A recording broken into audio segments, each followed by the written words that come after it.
నమస్కారం. ఉద్యోగులు, పెన్షనర్లు, ఉపాధ్యాయులకు సంబంధించి ఒక కీలక అప్డేట్ అయితే రావడం జరిగింది.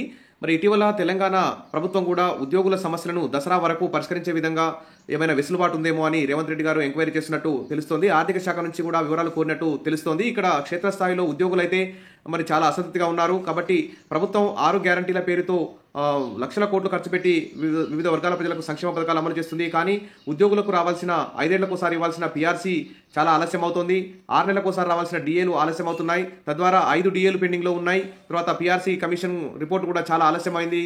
కాబట్టి దసరా వరకు ఏమైనా వెసులుబాటు ఉంటే వారి యొక్క ఉద్యోగుల న్యాయమైన డిమాండ్ కాబట్టి దాన్ని ప్రభుత్వం పరిష్కరించాలి అని చెప్పేసి క్షేత్రస్థాయిలో ఉద్యోగులందరూ కూడా ప్రభుత్వాన్ని డిమాండ్ చేస్తున్నారు. ఇక్కడ ఒక ముఖ్యమైన ప్రకటన చూస్తే పీఆర్సీ ప్రకటించాలి, 5 పెండింగ్ డిఏలు విడుదల చేయాలి, లేకపోతే పెద్ద ఎత్తున ఐక్య పోరాటాలు అంటూ రెండవ పీఆర్సీని 51% ఫిట్మెంట్తో ప్రకటించి అమలు చేయాలని, పెండింగ్లో ఉన్న 5 డిఏలను వెంటనే విడుదల చేయాలని Telangana United medical health employees union ఇక్కడ డిమాండ్ చేసింది. యూనియన్ ఆధ్వర్యంలో గురువారం హైదరాబాద్లోని సుందరయ్య పార్కులో ఇక్కడ భారీ ఎత్తున సదస్సు నిర్వహించడం జరిగింది.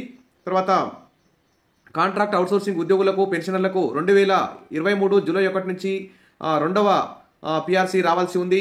ఈ మేరకు మరి పీఆర్సీ, 5 పెండింగ్ డిఏలు, రిటైర్డ్ ఉద్యోగులు, సర్వీస్లో ఉన్న ఉద్యోగులకు సంబంధించి పెండింగ్లో ఉన్న 10,000 కోట్ల బిల్లు విడుదల చేయాలని రాష్ట్ర సదస్సు ఏకగ్రీవంగా తీర్మానం చేసింది. అధికారంలోకి వచ్చి 18 నెలలు గడిచిన పెండింగ్ డిమాండ్లలో ఒక్క సమస్యను పరిష్కారం కాలేదని సమావేశంలో నాయకులు అసంతృప్తి వ్యక్తం చేశారు. 5 డిఏలు పెండింగ్లో ఉండడంతో ఉద్యోగులు తీవ్రంగా నష్టపోతున్నారని ఆవేదన వ్యక్తం చేశారు. రాజ్యాంగబద్ధంగా రావాల్సిన హక్కులను కూడా కల్పించకపోవడం అన్యాయమని విమర్శించారు.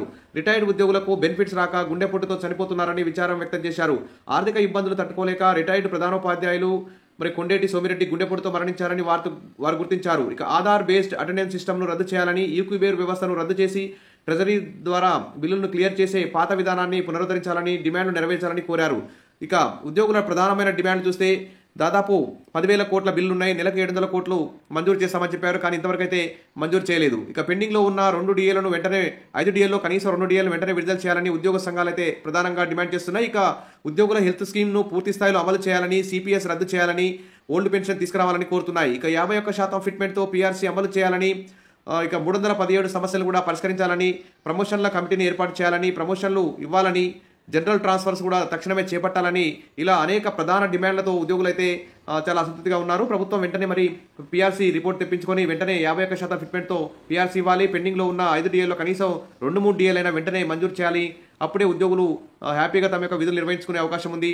ఇక ప్రభుత్వం నుంచి త్వరగా రాబోయే కేబినెట్ సమావేశంలో, ఆగస్టు చివరి వారంలో జరగబోయే కేబినెట్ సమావేశంలో ఖచ్చితంగా ఉద్యోగుల ఆర్థికేతర సమస్యల పరిష్కారానికి చర్యలు తీసుకుంటుందని చెప్పి ఆశిద్దాం. Wish all the best. మరిన్ని అప్డేట్స్ కోసం మన ఛానల్ని ఫాలో అవుతుండండి. వీడియోస్ అయితే లైక్ చేస్తుండండి. Thank you.